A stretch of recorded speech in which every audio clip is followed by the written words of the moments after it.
no compromise. உங்க சைடுலயும் எங்க சைடுலயும். It's a GT promise. GT Holidays, South India's #1 travel brand. முந்திரி திராட்சை முழுசா இருக்கு. ஆச்சி பாயாசம் மிக்ஸ், ஒன்று வாங்கினால் ஒன்று இலவசம். உங்கள் தங்க நகையை அதிக விலைக்கு விற்கவும் மற்றும் அடகில் இருக்கும் தங்க நகையை மீட்டெடுத்து அதிக விலைக்கு விற்கவும் உடனே அணுகவும் பிரைம் கோல்ட் ஹப் 9840551787. காங்கிரஸ் தோல்வி காங்கிரஸ் எப்படி எதிர்பார்க்கலையோ அந்த பாஜகவோட அசரு வெற்றி பாஜகவே எதிர்பார்க்கலன்றாங்க. மோடி மேஜிக் நடந்திருக்கா, நிதிஷ் மேஜிக் நடந்திருக்கா பீகார்ல?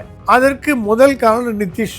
மோடி ஃபேக்டர் இருக்கு இல்லைங்க. நிதிஷ் மேல மக்கள் கொண்டிருந்த அதிகமான அபிமானம், பெண் வாக்காளர் அனைவருமே ஆதரித்த ஒரு வேட்பாளரையான நிதிஷ்குமார். என்ன காரணம்னா 10,000 ரூபாய் ஒண்ணு, பெண்களுக்கு முழு உரிமையை கொடுத்து உரிமை தொகை இல்லாம தொழில் துவங்குவதற்கும் பணம் கொடுத்திருக்காரு. 2 லட்சம் மானியம். நிதிஷ்குமார் பெரிய அதிருப்தியை சம்பாதிக்கலாம். ஓரளவுக்கு ஆன்டி இன்கம்பன்சி இருந்திருக்கலாம், இல்லைன்னு சொல்ல. ஓகே. ஆனா பீகார் மக்கள் ஆல்டர்னேட் யார், இவர் இல்லைன்னா யாரு, லாலு ஐயோ வேணாம்பா, அதுக்கு இவரே தேவையில்ல. ஜனங்க மறுபடியும் அந்த ட்ராக்கை விட்டு போய் ஒரு குடும்பத்துக்கிட்ட கொடுக்க தயாராக. சார், நிதிஷை முதல்வராக ஆக்குவதற்கு பாஜக ஒத்துப்பாங்களா சார்? இல்ல, நிதிஷ் முதல்வர்னு அக்ரிமெண்ட் மோடி கொடுத்தப்பறம் அது பின்வாங்குவார் எனக்கு தோணும். இவர் பகைச்சுக்கிட்டு உங்களால பீகார்ல ஆட்சிக்கு வருதுன்னு பிஜேபி கனவுல கூட நினைக்காங்க. காங்கிரஸோட போகாம இருந்தா தேஜஸ்விக்கு இன்னும் ஒரு 20-30 சீட்டு கூட வந்திருக்கும்ன்றாங்க. நவம்பர் 14 ஜவஹர்லால் நேருவோட பிறந்தநாள். அவருடைய பிறந்த நாள் என்பது அவருடைய கொள்ளு பேரன் ராகுல் காந்தி அவர் கொடுத்த பரிசு தான் பீகாரோட தேர்தல் மகா தோல்வி. பீகார்ல நாம பெருசா ஜெயிச்சிடலாம், ஸோ அதை காரணமாக காட்டி தமிழ்நாட்டில் அதிக சீட்டு வாங்கலான்னு தமிழ்நாடு காங்கிரஸ்ல ஒரு சில பேர் கனவு கண்டுட்டு இருந்தாங்க. அவங்க கனவுடைய எல்லாம் மண்ணு விழுந்துருச்சு போல இருக்கே. 20 சீட்டுக்கு மேல ஸ்டாலின் கொடுக்க போறது இல்ல. நீங்க தலைகீழா நின்று தண்ணி குடிச்சா கூட சார், பண்ணா கூட பார்லிமெண்ட்ல 10 சீட்டு கொடுத்துருக்காங்க சார். 10 சீட் கொடுத்தாங்க, அசம்பிளியில் 20 தான். ஸோ தமிழ்நாட்டில் பார்கெயின் பவரை காங்கிரஸ் இழந்து விட்டதற்கு காரணம் பீகாரில் அதை வாங்கின அடி. தமிழ்நாட்டில் இனிமே பேச்சு மூச்சு எல்லாம் போச்சு, குற்றத்தை வாங்கிட்டு போக வேண்டியதான். தமிழ்நாட்டில் மட்டும்தான் எஸ்ஐஆர் ஒரு இஷ்யூவா பார்க்கப்படுகிறது அகில இந்திய லெவல்ல. ஸோ எஸ்ஐஆர் பீகார்ல ஒரு விஷயமே கிடையாது. அதை மக்கள் பெருசா எடுத்துக்கல. பீகாரை தாண்டி அரசியல்வாதிகள் யூஸ் பண்ற அளவு கூட பீகார்ல எந்த கட்சியும் அதை யூஸ் பண்ணதா தெரியல. நிச்சயமா பிரசாந்த் கிஷோரை பத்தி உங்ககிட்ட கேட்கணும்னு நினைக்கிறேன். நிதிஷ் கட்சி ஒரு 20 இடங்களுக்கு மேல ஜெயிக்காதுன்னு சவால்லாம் விட்டாரு. கிட்டத்தட்ட 81 இடங்களை தாண்டி ஜெயிச்சுட்டு போயிட்டு இருக்காங்க நிதிஷ் கட்சி. பிராண்டிங்ல ஒரு மாஸ்டர், ஸ்ட்ராட்டஜியில் அவர் ஃபெயிலியர். ஆதன் நேயர்களுக்கு அன்பு வணக்கம். இன்று நம்மோடு மூத்த பத்திரிகையாளர் திருமிகு பிரகாஷ் எம் சுவாமி அவர்கள் இருந்துள்ளார். வணக்கம் சுவாமி சார். வணக்கம். நலமா இருக்கீங்களா? நல்லா இருக்கேன், தேங்க்யூ. பீகார் எலெக்ஷன் ரிசல்ட்ஸ் நமக்கு தெரிஞ்சிருச்சு. கருத்து கணிப்பு எல்லாம் மிகப்பெரிய அளவில் பொய்யாகி இருக்கு. கிட்டத்தட்ட 200 இடங்களுக்கும் மேலாக பாஜக கூட்டணி முன்னிலையில் இருக்காங்க. ட்ரெண்ட்ஸ் எல்லாம் நமக்கு தெரிஞ்சிருச்சு. பீகாரை பொறுத்த வரைக்கும் என்டிஏ ஆட்சி தான். 20 ஆண்டுகளையும் தாண்டி நிதிஷ்குமார் முதல்வராக போகிறார். பீகார் எலெக்ஷன் உடைய பார்வை என்ன? எப்படி சார் 200 இடங்கள் கருத்து கணிப்பு 180 160 தான் சொல்லியிருந்தாங்க, 200 தாண்டி போயிட்டு இருக்கு. என்ன சார் அங்கே மேஜிக் நடந்திருக்கு? மோடி மேஜிக் நடந்திருக்கா, நிதிஷ் மேஜிக் நடந்திருக்கா? பீகாரில் 5வது முறையாக முதலமைச்சராக தேர்ந்தெடுக்கப்பட உள்ளார் நிதிஷ்குமார்.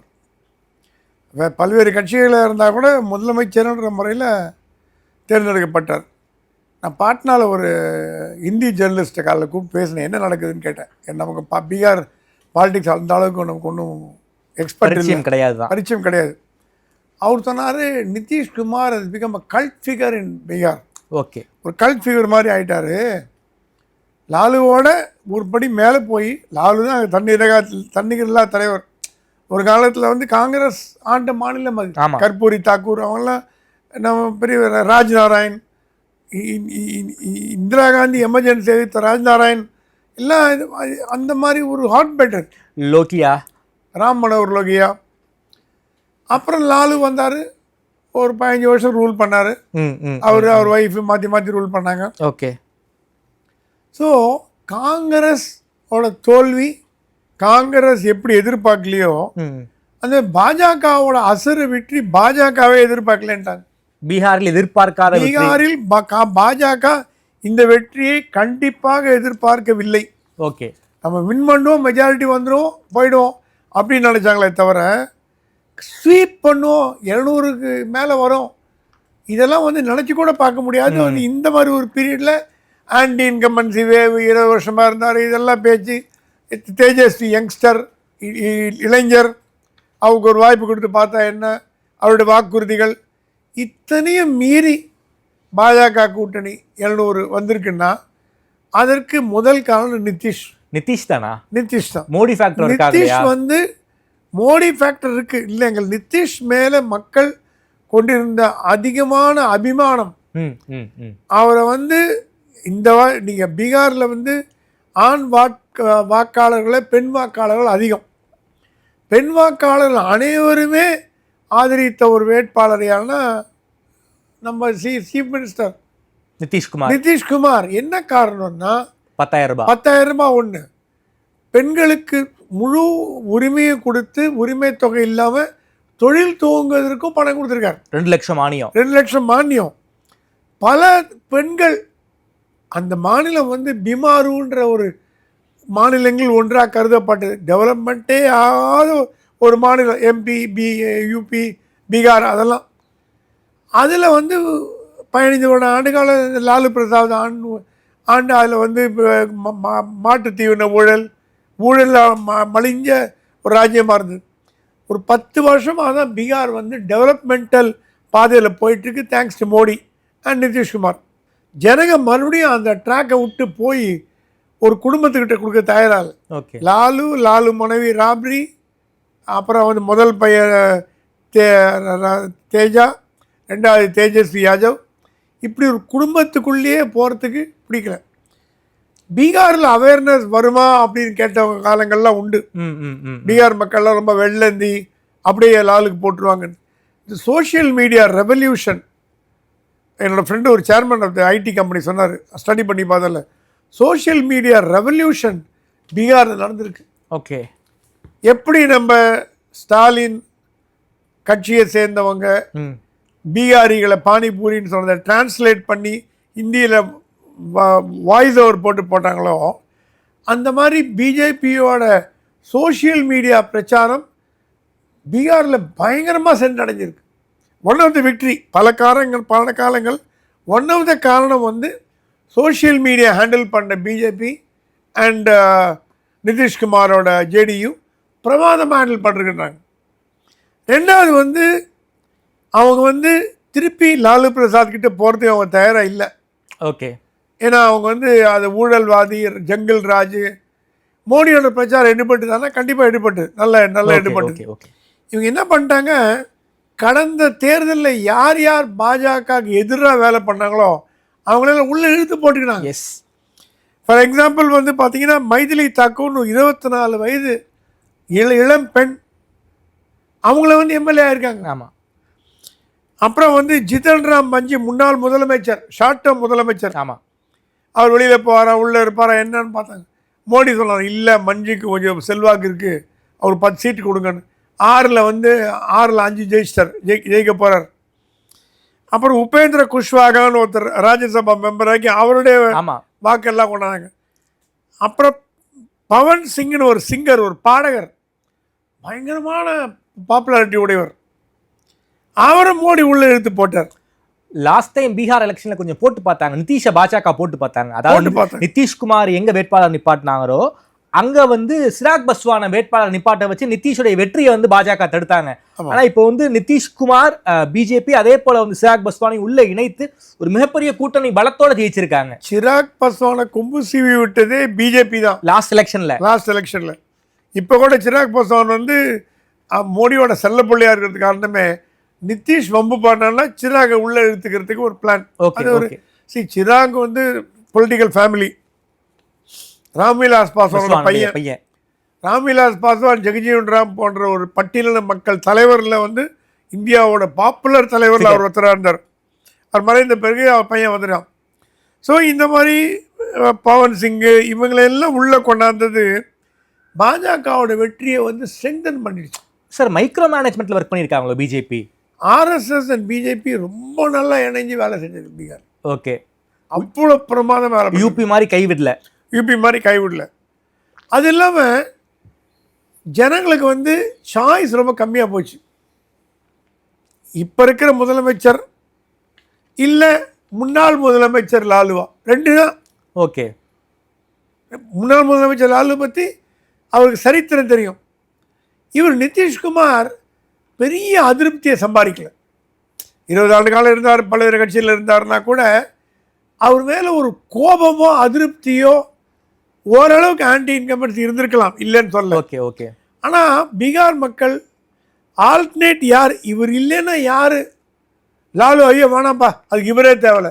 ஓகே. ஒடிசால நவீன் பட்நாயக்க பாக்குற மாதிரி நிதிஷ்குமாரை பாக்குறாங்க போல இருக்கு. நிதிஷ்குமாரை பார்க்க பீகார்ல பாக்குறாங்க. பீகாரை பார்க்க ஆரம்பிச்சிட்டாங்க. நிதிஷ்குமார் இஸ் நான் கான்ட்ரவர்ஷியல் பாலிட்டிஷியன். எந்த மொழியும் சிக்காதவர், மோடியோட அனுசரிச்சுன்னு போகிறார். இன்ஃபேக்ட் மோடி கவர்மெண்ட்டுக்கு தூண் அவர் சப்போர்ட் பண்ணுறதே நிதிஷ் தான். ஆமாம், மத்திய அரசாங்கத்தில் இருக்குது. ஸோ நிதிஷ்க்கு வந்து ஒரு பெரிய ஒரு அரசியல் பிரேக் ஆனால் எப்படி ஜோதி பாசு 20 வருடம் இருந்தாரோ வெஸ்ட் பெங்காலில் அந்த லெவலுக்கு, இப்போ மம்தா பானர்ஜி 15 வருஷம் இருந்திருக்காங்களோ அந்த லெவலுக்கு நிதிஷ்குமாரும் இந்தியா அரசியல்வாதிகளில் தன்னிகர் இல்லாத ஒரு முதலமைச்சராக தலைவராக மாமாஜி இருந்த மாதிரி அந்த லெவலில் வந்து நிறுத்திட்டார். சார், பிஜேபி 101, நிதிஷ் கட்சி 101. பிஜேபி 90 இடங்களுக்கு மேலாக வந்து லீடிங்கில் இருக்காங்க. நிதிஷ் கட்சி 81 இடங்களில் வந்து லீடிங்காக இருக்காங்க. லாஸ்ட் எலெக்ஷனை விட 2 மடங்கு இடங்களில் வந்து நிதிஷ் கட்சி வந்து ஜெயிச்சிருக்கு. சார், நிதிஷை வந்து முதல்வராக ஆக்குவதற்கு பாஜக ஒத்துப்பாங்களா சார்? இல்லை, நிதிஷ் முதல்வர்னு அக்ரிமெண்ட் மோடி கொடுத்தப்பறம் அது பின்வாங்குவார் எனக்கு தோணலை. இந்த டபுள் கேம்லாம் ஆடுறதுக்கு பிஜேபி இப்போ ரிஸ்க் எடுக்க தயாராக இல்லை. ஓகே. 2 பாயிண்ட். முதல் பாயிண்ட்டு, அதாவது மகாராஷ்டிரா மாதிரி டபுள் கேம் ஆட முடியாது. 2 காரணங்கள் கூறப்படுகிறது. முதல் காரணம், நிதிஷை பகைச்சென்னை கட்சி நடத்த முடியாது, பீகாரில் ஆட்சி நடத்த முடியாது. அவர் கட்சியை பகைச்சு, ஏன்னா காங்கிரஸ் ஒன்றுமே இல்லை. காங்கிரஸோடையும் லல்லுவோடையும் போகணும்னு மனசு வச்சா கூட மெஜாரிட்டி கிடைக்காது. 10 சீட்டு வச்சு ஒன்றும் பண்ண முடியாது. 100 சீட்டு வச்சுருக்கு. ஸோ இந்த நேரத்தில் நிதிஷ் அவங்க பகைச்சிப்பாங்களான்னு கேட்டிங்கன்னா பகைச்சிக்க மாட்டாங்க. ரெண்டாவது, நிதிஷ்க்கு வாக்குறுதி கொடுத்து அவர் முதலமைச்சர் கேண்டிடேட்னு சொன்னதுக்கப்புறம் பின்வாங்கினா பாஜகவோட இமேஜ் அடி வாங்கும் பீகாரில். சார், அது மட்டும் இல்லாமல் கடைசி நேரத்தில் தான் சார் நிதிஷை வந்து முதல்வர் வேட்பாளர்னு மோடி சொன்னார். அதுக்கு முன்னாடி வரைக்கும் சொல்லவே இல்லையே சார். சொல்ல, அது முதல்ல அவங்களுக்கு என்னென்ன பிஜேபி வந்து ஒரு பீகாரில் வந்து நம்ம கட்சியில் ஒருத்தரை போடணும். ஓகே. இந்த ஒரு, ஆனால் என்ன இல்லையே சார், சுஷில் மோடின்னு ஒருத்தர் இருந்தார், அவரு இல்லை. அதுக்கப்புறம் வந்து யாருமே இல்லை. அதுக்கப்புறம் முன்னாள் சட்டத்துறை அமைச்சராக இருந்தார் ரவிசங்கர் பிரசாத், அவரும் இல்லை. ஸோ ஃபேஸ் அவங்களுக்கு இல்லை. அதன் காரணமாக தான் ஃபேஸ் இல்லை ஒன்று. ரெண்டாவது, நிதிஷ்குமார் பிஜேபி சொல்கிறதெல்லாம் கேட்கும்போது எதுக்கு மாற்றணும்? ஓகே. பிஜேபி என்ன சொல்கிறாரோ அதை அப்படியே தலைகீழாக பண்ணும்போது மாற்ற வேண்டிய அவசியம் இல்லை. ஓகே. இது ஆஸ் குட் அஸ் பிஜேபி மாதிரி தான். கட்சி வேறு, லோகோ வேறு, தவிர பிஜேபி மாதிரி தான். இப்போ பவன் கல்யாண் வந்து யாருமே தடின்னு சொல்றதில்லை. பிஜேபி அங்கமாக தான் இருக்கார். அந்த மாதிரி இவரையும் ஜேடியையும் பிஜேபி அங்கமாக வச்சுட்டு போகலாம். ஓகே. அப்படின்னு, ஏன்னா அவங்களுக்கு தெரியும் இவர் பகைச்சிக்கிட்டு உங்களால் பீகாரில் ஆட்சிக்கு வருதுன்னு பிஜேபி கனவுல கூட நினைக்காது. ஸோ 5 வருஷம் டென்யூரா நிதிஷ் வந்து கண்டிப்பாக டென்யூர் கண்டினியூ பண்ணுவார். ஏதாவது ஹெல்த் ரீசன்லையோ வேறு ஏதாவது ரீசன்லையோ போகலாமே தவிர பிஜேபி அவர் வீட்டுக்கு அனுப்பான்னு கேட்டிங்கன்னா கண்டிப்பாக அனுப்பாது. துணை முதலமைச்சர் கண்டிப்பாக பிஜேபியிலேருந்து ஒதுக்கப்படும். ஒரு கூட்டு மந்திரி சபை அது முதல்ல பிளான் பண்ணி நிதிஷை வச்சு ஆசிட் டெஸ்ட் பண்ண மாட்டாங்க பிஜேபி. நிதிஷை வச்சு ஆசிட் டெஸ்ட் பண்ணி அவர் எடுத்து அவர் மேலே டச் பண்ணால் மத்திய அரசாங்கத்தில் வித்ட்ரா பண்ணனா கவர்மெண்ட் காலி. ரெண்டாவது, பீகாரில் பேர் கட்ட பேராயிடும், கொடுத்த வாக்குறுதியை காப்பாற்றலைன்னு. ஏன்னா சில டச்சி இஷ்யூலாம் பிஜேபி பண்ணுற நிலைமையில இப்போ இல்லை. இருந்திருக்கலாம் ஒரு காலத்தில், மகாராஷ்டிராவில் பண்ணியிருக்கலாம், புரூட்டல் மெஜாரிட்டி இருக்கும்போது பண்ணியிருக்கலாம். இப்போ பாஜக அந்த நிலைமையில் இல்லைன்னு என்னால் அடிச்சு சொல்ல முடியும். இந்தியா முழுக்க காங்கிரஸ் வந்து ஒரு மிகப்பெரிய ஒரு தோல்வி முகத்தில் இருக்குது. அதாவது மகாராஷ்டிராவில் காணாமல் போயிட்டாங்க, ராஜஸ்தானில் இல்லை, ஹரியானாவில் ஆட்சியில் இருந்தாங்க, பறி கொடுத்துட்டாங்க. ஒரு மிகப்பெரிய நம்பிக்கையோட பீகார் எலெக்ஷனை வந்து ஃபேஸ் பண்ணாங்க, அங்கேயும் மிகப்பெரிய அடி. காங்கிரஸ் வந்து என்னதான் சார் பிரச்சனை காங்கிரஸ்க்கு? பீகாரில் நம்பிக்கையோட ஃபேஸ் பண்ணுவாங்கன்னு எனக்கு எப்படின்னு புரியல. 60 சீட்டில் போட்டி போட்டு ஒரு முதலமைச்சராக வருவாரான்னு டவுட்ஃபுல்லாக இருக்கு. ஓகே. ரெண்டாவது, தேஜஸ்வியை முதலமைச்சராக ஒன்று அனௌன்ஸ் பண்ணியிருக்கணும், இல்லை அனௌன்ஸ் பண்ணாமல் இருக்கணும். கடைசி வரைக்கும் தொங்கலில் விட்டது காங்கிரஸ் தான். காங்கிரஸுக்கு தேஜஸ்வி யாதவ் முதலமைச்சராக வர்றது பிடிக்கல, அது தெரிஞ்ச விஷயம். எப்படி சார் பீகார்ல வந்து தேஜஸ்வி தான் சார் டால் லீடர், பட் அவங்களுக்கு பிடிக்கல. அவங்க ஏதாவது பண்ண முடியுமான்னு பண்ணி பார்த்தாங்க. அவர் தேஜஸ்வி சொன்னார் அவங்களுக்கு கூட்டணியே வேண்டான்ட்டாராம். ஓகே, கூட்டணி எனக்கு நான் தனியாக போட்டுக்கிறேன், ஜெயிச்சுக்கிறேன். இன்ஃபேக்ட் இன்னைக்கு யாரோ கூட சொன்னாங்க காங்கிரஸோட போகாமல் இருந்தா தேஜஸ்விக்கு இன்னும் ஒரு 20-30 சீட்டு கூட வந்திருக்குன்றாங்க. அந்த பேக்கேஜை கேரி பண்ணிட்டு போனார். நவம்பர் 14 ஜவஹர்லால் நேருவோட பிறந்தநாள். அவருடைய பிறந்த நாள் என்பது அவருடைய கொள்ளு பேரன் ராகுல் காந்தி அவர் கொடுத்த பரிசு தான் பீகாரோட தேர்தல் மெகா தோல்வி. காங்கிரஸ் என்பது தொடர்ச்சி எறியப்பட்டது அப்படின்னு சொன்னா கூட நான் நம்ப தயாரா இல்லை. ஆனால் இப்போ போகிற ட்ராக் அடுத்த வெஸ்ட் பெங்கால் ஜெயிக்க முடியுமா? வெஸ்ட் பெங்கால் அவங்க ஆட்டத்தில் இல்லையே, ஆட்டத்தில் கேம்லேயே இல்லை. அவங்க சிபிஎம் கூட கிடையாது. கேரளாவில் என்ன பண்ண போகிறாங்கன்னு தெரியல. இந்த கேரளாவில் கொஞ்சம் ஸ்ட்ராங்காக இருக்காங்க. ஸோ அடுத்து தமிழ்நாடு பார்க்கணும். தமிழ்நாட்டில் அவங்க திமுக ஆண்டி தான் இருக்கணும், ஒரு வழி கிடையாது. 125 துணை முதலமைச்சர் இந்த கோஷெல்லாம் ஈடுபடுமான்னு கேட்டிங்கன்னா ஈடுபடாது. ஸ்டாலின் ஒரு முடிவுக்கு வந்துடுவார். பீகாரில் இந்தி கூட்டணி தாங்க. இந்தி கூட்டணி இருந்தாவே தெரியல எனக்கு. இந்தி கூட்டணி இந்தியாவில் இருக்கன்னு போல தெரியல. ஆம் ஆத்மி போயாச்சு, மம்தா பானர்ஜி போயாச்சு, சரத்பவார் போயாச்சு, எல்லாரும் போயாச்சு. யாருக்கு இருக்காங்கன்னு தெரியல. தமிழ்நாட்டில் இந்தி கூட்டணி இந்தியாவில் தாங்கி பிடிக்கிறதே ஸ்டாலின் தான். ஸ்டாலின் மட்டும் இல்லைன்னா அந்த கூட்டணின்ற வார்த்தையே இருக்காது. சரி, இந்தி கூட்டணி பீகாரில் போட்டி போடுறதுனாங்க. என்ன ஆச்சு? அது அந்த கூட்டணி ஒரு பக்கம் பார்த்தீங்கன்னா friendly contest between Tejashwi Yadav and Congress 10 சீட்டில் நட்பாக போட்டி போடுறாங்களாம். கம்யூனிஸ்ட்டும் காங்கிரஸும் 10 சீட்டில் போட்டி போடுமா, 10 இடத்துல போட்டி போடுமா. அப்புறம் கூட்டணி மற்ற இடத்துல ஏன் ஜனங்க பைத்தியக்காரன் நினைக்கிறாங்களா? ஒன்று கூட்டணி கிடையாது, 2 தான்.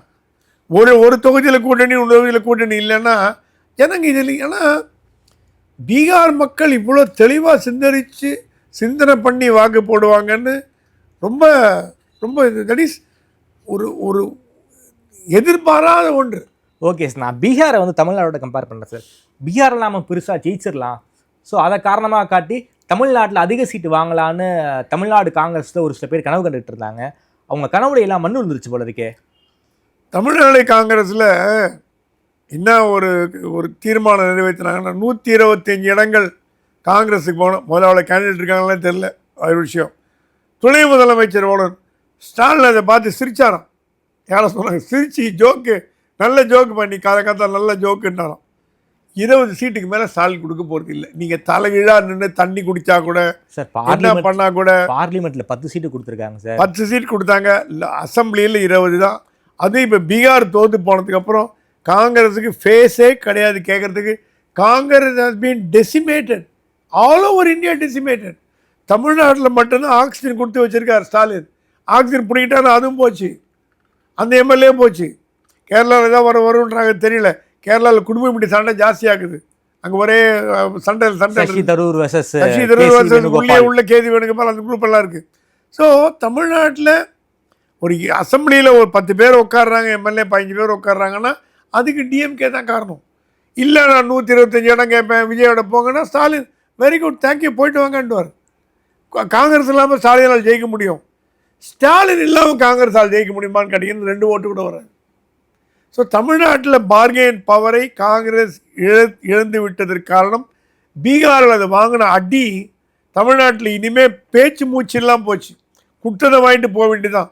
125 இடம், முதலமைச்சர், துணை முதலமைச்சர், ஹோம் மினிஸ்டர், கூட்டணி ஆட்சி கட்சி எல்லாம் பேசலாம். அது ஸ்டாலின் பேசலாம், அவங்க என்ன உடனே பேசிட்டு போகிறான், விடுங்க பார்த்துக்கலான்னு. ஸோ இந்த பேச்சு கூட இனிமேல் மக்கள் ரசிப்பாங்க. இந்த பீகாரில் ஆணி வாங்கி நீங்கள் தமிழ்நாட்டில் பேசுகிறாங்கன்னு கேட்க அளவுக்கு வந்துடுச்சு. ஸோ தமிழ்நாட்டில் காங்கிரஸுக்கு அவங்க என்ன டிஎம்கே என்ன போடுதோ அதை வாங்கிட்டு போகணுமே தவிர டிமாண்ட் பண்ணுற இடத்துல இல்லை. ஓகே சார், இந்த ஓட்டு திருட்டு, இந்த எஸ்ஐஆர் இதெல்லாம் பீகாரில் பெரிய லெவலில் எடுபடலை போல இருக்கே சார்.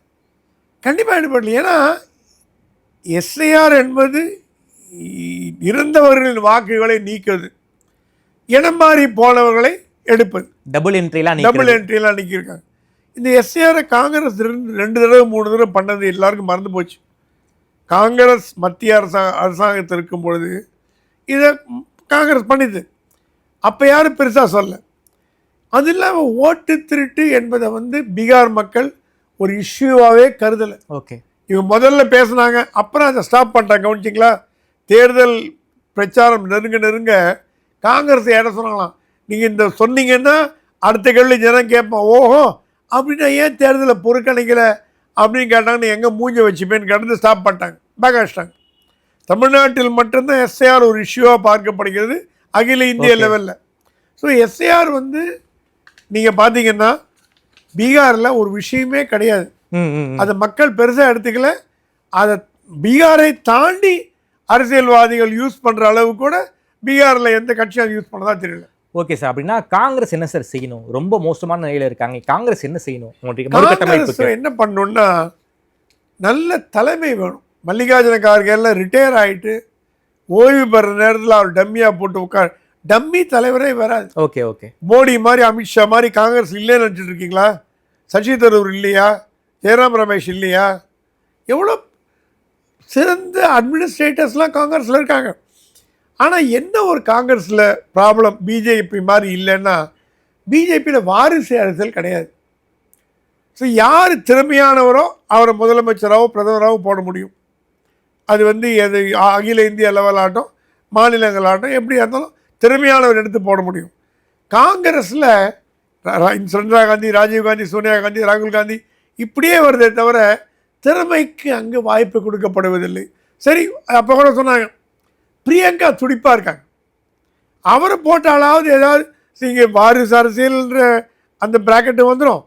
திறமையானவன்ற இந்திரா காந்தியோட மறு உருவமாக பார்க்குறாங்க. ஏன்னா ராகுல் காந்தி அரசியலில் விருப்பம் இருக்கிறதா தெரியல.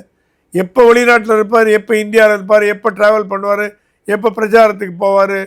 அவர் யாரோ காங்கிரஸின் கார்த்திக், நம்ம ஆக்டர் கார்த்திக் அப்படி தான் காணப்படுவார். ஸோ காங்கிரஸ் தன்னை சுய பரிசோதனை செய்யக்கூடிய காலம். இனிமேலும் காங்கிரஸ் வந்து தலையை முக்காடு போட்டு மூடிக்கின்னு இல்லை நாங்கள் தான் இந்தியாவோட பிரதான எதிர்கட்சின்னு சொல்கிறது லாபம் இல்லை, இருக்கிறதே அழிஞ்சு போயிடும். இப்போவாது காப்பாற்றணுன்னா தயவுசெய்து பிரியங்காட்ட கட்சியை கொடுங்க. அதுவும் ஃபேமிலி தான், சோனியா காந்தியோட மகள் தான். அவங்க எடுத்து நடத்துகிறாங்களான்னு பார்ப்போம். ஓகே, அவங்க பீரியடில் எஃபெக்டிவாக பண்ணாங்கன்னா காங்கிரஸ். ஆனால் இந்தியாவில் காங்கிரஸ் தேவை. பாஜக மட்டுமே இந்தியாவில் கட்சியாக இருக்க முடியாது. எதிர்கட்சிகள் இந்த காங்கிரஸ் முக்து பாரத்தில் நான் ஆதரிக்க தயாராக இல்லை. அது பர்சனலாக I want a strong opposition. ஒரு எதிர்கட்சி ஸ்ட்ராங்காக இருந்தால் தான் ஜனநாயக நாட்டுக்கு நல்லது. மோடி எனக்கு பிடிக்கலாம், அவர் நல்லா பிரதமராக இருக்கலாம், அதெல்லாம் வேறு விஷயம். எதிர்கட்சிகள் ஸ்ட்ராங்காக இல்லைன்னா ஜனநாயகமே இல்லை. அந்த எதிர்கட்சி ஸ்ட்ராங்காக இருக்கணும்னா காங்கிரஸை விட்டா வர பேன் இண்டியா. திமுக ஸ்ட்ராங் இல்லைன்னு சொல்ல, தமிழ்நாட்டில் மட்டும்தான் அவங்க. பேன் இண்டியா கிடையாது. மம்தா ஸ்ட்ராங் வெஸ்ட் பெங்காலில் மட்டும், வெஸ்ட் பெங்காலில் பேங்க் பவர் ஸ்ட்ராங். மகாராஷ்டிராவில் மட்டும்தான். அரவிந்த் கெஜ்ரிவால் ஸ்ட்ராங். டெல்லி பஞ்சாப் மட்டும்தான், அதுவும் போச்சு. ஸோ இந்திய அளவில் பார்க்கக்கூடிய கட்சி கம்யூனிஸ்ட் ரெண்டுமே க்ஷீணமாக போச்சு. ஒன்றுமே அது வந்திருக்கலாம், ஒரு மனசில் வச்சுருந்தாங்கன்னா கம்யூனிஸ்ட் வந்து எமர்ஜென்சி பீரியடில் இருந்த ஆக்டிவிசம் கம்யூனிசம் இப்போ ஒன்றுமே இல்லை. கம்யூனிசமே செத்து போச்சு. உலக நாடுகளில் கம்யூனிஸ்டும் இந்தியாவில் குறைஞ்சிட்டு வராங்க. தமிழ்நாட்டில் ஸ்டாலின் போடுற ஏதோ ஒரு தயவுனால் ஒரு 2 MP வராங்க. ஆகவே எதிர்கட்சிகளே இல்லாத நிலைமையில் இந்தியாவில் வரக்கூடாது.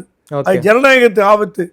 அந்த ஒரு காரணத்திற்காகவாவது காங்கிரஸ் தன்னை சுய பரிசோதனை செய்து கொண்டு வலுவான எதிர்கட்சியாக இருந்தானா பின்னாடி ஆட்சியை பிடிக்கிறது. இந்திய மக்கள் 20-50 வருஷம் பிஜேபிக்கு ஓட்டு போடுவாங்கன்னு சொல்ல முடியாது. ஒரு ஸ்டேஜில் ஆல்டர்னேட் பார்ப்பாங்க. அப்போ காங்கிரஸ் பலமாக இருந்ததுன்னா காங்கிரஸ் கையில் கொடுப்பாங்க. காங்கிரஸ் வீக்காக இருந்ததுன்னா திருப்பி மோடிட்டே கொடுத்துட்டு போயிடுறாங்க. நிச்சயமாக பிரசாந்த் கிஷோரை பற்றி உங்ககிட்ட கேட்கணும்னு நினைக்கிறேன். ஏற்கனவே ஒரு பீகார் இடைத்தேர்தல் ஒரு மிகப்பெரிய அடி, அதிலிருந்து பாடம் கற்றுக்கொள்வார்னு நினச்சோம். அதுலேருந்து ஒரு மிகப்பெரிய பாடத்தை எதையும் ஒரு கற்றுக்கல. நிதிஷ் கட்சி வந்து ஒரு 20 இடங்களுக்கு மேலே ஜெயிக்காதுன்னு சவால்லாம் விட்டார். கிட்டத்தட்ட 81 இடங்களை தாண்டி ஜெயிச்சுட்டு போயிட்டு இருக்காங்க நிதிஷ் கட்சி. 10,000 ரூபாயை கொடுத்து வந்து ஜெயிச்சிட்டாங்கன்னு ரொம்ப மோசமாக வந்து பிரசாந்த் கிஷோர் பேசியிருக்காரு. பிரசாந்த் கிஷோர் என்ன சார், ஏன் தேர்தலில் போட்டி போடணும்? அவர் அழகாக ஸ்ட்ராட்டஜி பண்ணிட்டு கோடிகளில் சம்பளம் வாங்கிட்டு போயிருந்துருக்கலாம். எதுக்கு சார் அவருக்கு இந்த தேர்தல் ஆசை பிரசாந்த் கிஷோருக்கு? எனக்கு இப்போ அவர் ஸ்ட்ராட்டஜி மேலேயே ஒரு சந்தேகம் வருது. ஏன் சார்? மோடிக்கு அவர் ஸ்ட்ராட்டஜிஸ்டாக இருந்தார். ஆமாம், முதல்ல 2014. ஆமாம், அப்புறம் ஏடிஎம்கேக்கு இருந்தார், டிஎம்கேக்கு இருந்தார், எல்லா கட்சிக்கும் இருந்தார். இவர் என்ன சொல்லி பணம் வாங்கினார்னு எனக்கு தெரியல. சொந்த கட்சியே சொந்த மாநிலங்களில் ஜெயிக்க முடியாத ஒரு அரசியல் பிராண்டிங் மாஸ்டர். டிஷர்ட் போட்டுக்கோ அப்படி நில்லு, தனியாக ஸ்டேஜில் நில்லு, ஷூ போட்டுக்கோங்க, பேண்ட் போட்டுக்கோங்க, அது பிராண்டிங். அது ஒரு ஒரு ஒரு சினிமா நடிகருக்கு எப்படி ஒரு மேக்கப் மேன், ட்ரெஸ்ஸர் சொல்கிறாங்களோ அந்த மாதிரி அரசியல் வியூக வகுப்பாளர் நீங்கள் சொன்னீங்க. பிராண்டிங் வேற, வியூகம் வேற. நல்லா ரெண்டு புரிஞ்சுங்க. பிராண்டிங் நீங்கள் நல்லா ஷர்ட்டு போடணும் சார், கலராக ஷர்ட்டு போடணும் சார், டிஷர்ட் போடணும் சார் அப்படின்னு வந்து பிராண்டிங். வியூகம் என்பது எதிர்கட்சியை தோற்கடிப்பதற்கான வியூகம். அந்த வியூக அமைப்பாளராக தான் நீங்கள் இந்தியாவில் அறியப்பட்டீங்க, பிராண்டிங் மாஸ்டராக இல்லை. நல்லா புரிஞ்சுங்க, ரெண்டு பேரும் கன்ஃபியூஸ், வித்தியாசம் பண்ணக்கூடாது. அந்த வியூக வகுப்பாளராக மோடிக்கு என்ன சொல்லி நீங்கள் அவர் ஜெயிக்க வச்சுருப்பீங்கன்ற டவுட் வருது. டிஎம்கே ஏடிஎம்கே என்ன சொல்லி ஜெயிக்க வச்சுருப்பாங்க? எல்லாமே வெத்து வேட்டு மாதிரி ஆகிப்போச்சு. இப்போது மோடிக்கு ஒரு சொன்னது எதுவுமே பழிச்சதாக தெரியல. ஓகே, ஏதாவது வாய்க்கு வந்து சொல்லிட்டு பணத்தை வாங்கிட்டு போயிருக்கலாம். டிஎம்கே ஏடிஎம்கேக்கு சும்மா ஏதோ பிராண்டிங் பண்ணிட்டு, பிராண்டிங்கில் ஒரு மாஸ்டர் இருக்கலாம். நான் இல்லைன்னு சொல்கிறேன். ஸ்ட்ராட்டஜியில் மாஸ்டர் இருந்தார்னா ஒரு 10 சீட்டில் பிகார் இருந்தார்னா நான் சொல்லுவேன். ஸ்ட்ராட்டஜியில் அவர் ஃபெயிலியர். ஓகே, தமிழ்நாட்டிலையும் இந்தியா லெவல்லையும் அவர் ஸ்ட்ராட்டஜி பண்ணதெல்லாம் வந்து எல்லாம் போலியோ அப்படின்ற ஒரு எண்ணத்தை அவர் உருவாக்கி இருக்கிறதா நான் கருதுறேன். பீகாரை பொறுத்த வரைக்கும் நிதிஷ் வந்து ஏகப்பட்ட வெல்ஃபேர் மெஷர்ஸ் கொடுத்துருக்காரு. பெண்களுக்கு கொடுத்த விஷயம்லாம் வந்து மிகப்பெரிய ஓட்டாக மாறி இருக்குன்னு சொல்கிறீங்க. என்ன சார் செய்ய போகிறாரு அடுத்து? என்ன நிதிஷ்க்கு என்ன பெரிய சவால்? பெரிய மெஜாரிட்டியோட ஜெயிச்சிட்டாங்க, பாஜக நிதிஷ்க்கு தொந்தரவு கொடுக்குமா? ஒரு 6 மாதம் முன்னாடியே என்னமோ தெரியல, 15,000 கோடி என்னமோ 15,000 கோடி மத்திய அரசாங்கம் ரிலீஸ் பண்ணிருக்கு பீகாருக்கு. என்ன ப்ராஜெக்ட் தெரியல. மத்திய அரசாங்கம் பீகாருக்கு பணத்தை வாரி கொடுக்குது. ஏன்னா அது சபலப்பிள்ளைக்கு ஊட்டச்சத்து கொடுக்கணுங்கிறது நம்ம மகாராஷ்டிராவுக்கோ தமிழ்நாட்டுக்கோ ஆந்திராவுக்கோ ஊட்டச்சத்து தேவையில்லை. நம்ம டெவலப்டு. பீகார் அசாம் எல்லாம் இன்னும் அந்த அளவுக்கு டெவலப் ஆகலை. ஸோ பீகாரில் இண்டஸ்ட்ரியலைசேஷன் ரொம்ப கம்மி. ஏன்னா அங்கே இருக்கிற மக்கள் அரசு வேலையை மட்டுமே நம்பி இருக்கிறவங்க. ஆமாம், ஐஏஎஸ் ஐபிஎஸ்ல 20% பீகார்ல இருக்கவங்க, அது வேற விஷயம். அந்த ஊரில் அரசாங்கத்தில் வேலை செஞ்சாதான் கல்யாணம் ஆகும், பொண்ணு கொடுப்பாங்க, வரதட்சணை கொடுப்பாங்கன்ற ஒரு நோக்கம். மோடி சொன்னாரா இந்த இமேஜை முதல்ல உடைங்கப்பா, அவன் தொழில் தனியாக துவங்கட்டும். மற்ற மாநிலங்கள் எப்படி முன்னுக்கு வருது? Start up India, makeup India, breakup India, make in India, இந்த மாதிரி ஸ்கீமில் தான் முன்னுக்கு வருது. நீங்கள் ஏன் அதை பண்ணக்கூடாது அப்படின்னு நிதிஷ்குமார்கிட்ட சொல்லி ஏதோ ஆரம்பிச்சிருக்காங்க. அது விஸ்வரூபம் எடுக்கும்னு கேள்விப்பட்டேன். ஓகே, ஏன்னா மோடி சொன்னாரா இந்தியாவில் எல்லா மாநிலங்களும் சம அளவில் வளர்ச்சி அடையும். ஒரு மாநிலம் மேலே ஒரு மாநிலம் கீழே இருந்தால் அது வந்து இழுக்கும். ஓகே, ஜிடிபி இழுக்கும், புல் பண்ணும். இந்தியாவோட அகில இந்திய ஜிடிபியை புல் பண்ணும். So equal represent. இப்போ காஷ்மீரில் ஏன் பணத்தை வாரி கொடுத்து அங்கே நீங்கள் பேங்க்கில் போய் நின்னா உங்களுக்கு பணம் 10 லட்ச ரூபா கொடுக்குறோம், நான் தொழில் பண்ண போகிறேன். எவ்வளோ பேர் டூரிஸ்ட் கார் வாங்கி ஆப்ரேட்டர் ஆகி தனியாக சம்பாத்தியம் பண்ணுறாங்க. ஏன்னா டூரிஸ்ட் வர ஆரம்பிச்சிட்டாங்க. ஸோ அந்த மாதிரி மோடி சொன்னாராம் பேங்க் மேனேஜருக்கு இப்படி யாராவது வந்து கேட்டாங்கன்னா என்ன அவங்களுக்கு இளைஞர்களுக்கு தெரியாது. நான் என்ன பண்ணலாம், டூரிஸ்ட் கார் வாங்கி கொடு, ரெண்டு வண்டி இன்னோவா வாங்கி கொடுக்குறேன், நான் பணம் கொடுக்குறேன், டூரிஸ்ட் பண்ணிக்கோ. அந்த மாதிரி பேங்க் மேனேஜர்களை சொல்ல வச்சாராம் ஃபினான்ஸ் மினிஸ்ட்ரியிலேருந்து. அந்த மாதிரி எப்படி காஷ்மீருக்கு ஸ்பெஷல் அக்கறை கொடுக்குறாங்களோ பீகாருக்கும் கொடுப்பாங்கன்னு நான் நம்புறேன். சார் மோடி ஃபேக்டர் இந்த எலெக்ஷனில் ஒர்க் ஆச்சா இல்லையா சார்? மோடி ஃபேக்டர் ஒர்க் ஆச்சு. மோடின்ற ஒரு இமேஜ் பீகாரில் இருக்குது. அவர் போனதெல்லாம் கூட்டம் வந்தது. மோடியால் தான் இந்த அளவுக்காவது பாஜக ஜெயிக்க முடிஞ்சது, அது வேறு விஷயம். ஓகே, ஸோ மோடி ஃபேக்டர் ஈக்குவலாக நிதிஷ்குமார் ஃபேக்டரும் ஒர்க் அவுட் ஆகிடும். ஓகே, 2 ஃபேக்டர் ஒர்க் ஆகிடும். ஏன்னா நிதிஷ்குமார் வீக்காக இருந்து மோடி என்னதான் மேலேருந்து புஷ் பண்ணாலும் அது வேலைக்கு ஆயிருக்காது. ஓகே, மோடி புஷ் பண்ணக்கூடிய அளவுக்கு ஒரு திறமையான முதலமைச்சராக நிதிஷ் இருந்ததுனால இந்த காம்பினேஷன் நல்லா ஒர்க் அவுட் ஆச்சுன்னு நான் சொல்லுவேன். ஓகே சார், ரொம்ப நன்றி சார். குறிப்பாக பீகார் கள நிலவரங்களை பற்றி ரொம்ப விரிவாக பேசியிருக்கீங்க. இது நிதிஷ்குமாருக்கு கிடைத்த ஒரு மிகப்பெரிய வெற்றி. அதே போல் மோடியும் வந்து நிதிஷ்குமாருக்கு ஒரு பக்கபலமாக இருந்திருக்காரு அப்படின்னு தமிழ்நாடையும் பீகாரையும் கம்பேர் பண்ணி பல்வேறு விஷயங்கள் ரொம்ப வெளிப்படையாக பேசியிருக்கீங்க. நேரில் வந்து நேரம் கொடுத்து பேசியமைக்கு நன்றி சுவாமி சார். நன்றி.